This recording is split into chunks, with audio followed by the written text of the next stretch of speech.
Hello mga kakusina! Ako po ulit sa Ate Angel ng Kusina ni Angel, and for today's video, gagawa na naman po tayo ng another dessert recipe na baka hindi mo pa nagagawa or nasusubukan sa iyong kusina. Kaya't panoorin mo na ang buong video dahil madali lang po ito. So una, meron po tayo ditong cake bars. Nasa sa inyo na lang yon kung anong flavor. Pero ito kasi, ito na lang natitira sa ref ko. So ito po makapuno flavor and ito custard flavor. So ganon, ilalagay lang natin to dito. Tapos po, i-flatten natin yan later. Ayan, o diba? Alam nyo ba, ito, sobrang tagal na sa akin nung lagayan ko na yan. And napansin nyo naman yan kasi sa mga ginagawa nating dessert. And then, kahit ano yung ilagay ko dyan, for example, malamig, o kaya mainit na mixture, talaga pong hindi siya basta-basta nasisira. Ayan, kapareha lang to ng brand na ginamit natin, yung mga dati nating mga dessert dyan. Yung rectangular size ko. Kasi may iba't ibang size naman sila. So, ito, oval, yung ating shape. Ayan. Sobra talaga nakakatuwa. Kasi kahit mainit, malamig, na mixture, talagang plakadong-plakado. Kasi hindi siya basta-basta nababasag. So, kung gusto nyo rin yan, ilalagay ko dyan sa ating basket para ma-check out ninyo. Sobrang ganda nito, matibay. In fairness. So, kapag nailagay na natin yan dyan, na-flatten na natin to, ilagay lang natin to sa ating chiller, okay, ay set aside nyo lang para mas maging compact pa siya, para hindi siya, pag binuhos natin yung mixture, hindi umibabaw. Pero okay lang din kung walang rep. So, ilagay nyo lang to or set aside nyo lang, tapos gawin na natin yung ating mixture. Habang nakaset aside yung ating lagayan na merong cake bars, kakailanganin po natin itong isang sachet ng Mino Magic na leche flan flavor. So, ilagay lang natin yan dito lahat sa ating kaserola. Ang dami pa rin nagtatanong sa inyo, saan nyo po ba yan nabibili Miss Angel? Kung wala kayong makita sa mga physical store, meron naman siya online. Ilalagay ko yung basket dyan sa ating link o kaya sa ating comment box section kung saan ko to nabibili. After nun, tunawin lang natin yan sa 3 cups of water. Take note na hindi pa nakabukas yung apoy sa ating kalan. Siguraduhin nyo muna na tunaw na yung inyong mga jelly powder bago nyo bubuksan yung pinaka-apoy. Pero ako kasi, after netong matunaw, may iba pa tayong ingredients na ilalagay. Maglagay na tayo ng 1 can or 370 ml ng evaporated milk. And then, kakailanganin na rin natin dyan ng 380 grams netong Marie Condensada.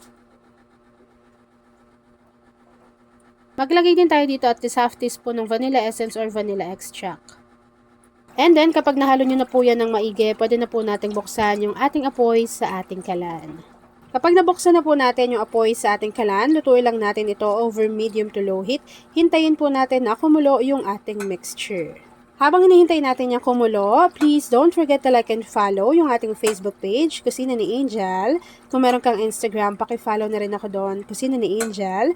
At kung gusto mong matuto pa ng iba pang mga recipes o kaya naman gusto mong mag-share ng mga niluluto mo everyday, pwede kang sumali sa ating Facebook group. Andiyan lang po yan sa ating Facebook page. At kung isa ka din sa dessert lover, say hi Angel sa ating comment box section at ilagay mo na rin kung taga saan ka nanonood. At ayun na nga mga kakusina, kapag nakita nyo po na kumukulo na yung ating mixture, pwede nyo na pong i-off yung apoy sa inyong kalan at direct na po natin tong itatransfer doon sa sinet aside natin kanina na lagayan na merong cake bars.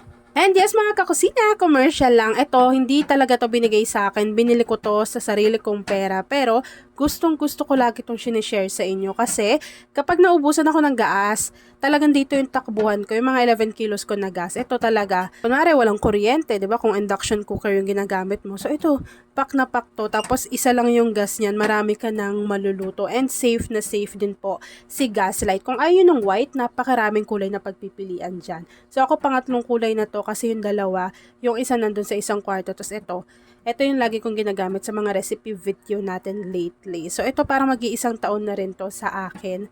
Pero sobrang tagal ko nang gumagamit ng Gaslight. So kung gusto nyo rin yan, ilalagay ko yan dyan sa basket o kaya sa ating comment box section para makapagbili na kayo nito na talaga namang matutuwa kayo kasi magagamit nyo po iyan. So ako po itatransfer ko lang to dito.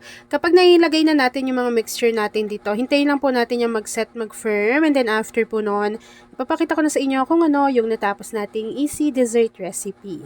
At ayun na nga mga kakusina, once na nag-set na or nag-firm na yung ating recipe, pwede na po natin yan i-enjoy. At ayan na mga kakusina, tapos na naman po ang ating easy dessert recipe na leche flan jelly ref cake.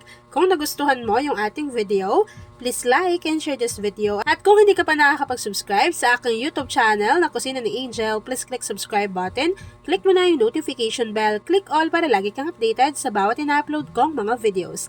Yan lang mga kakasina. Thanks for watching and enjoy this video. Pakishare ng ating video lalo na kung isa ka sa dessert lover.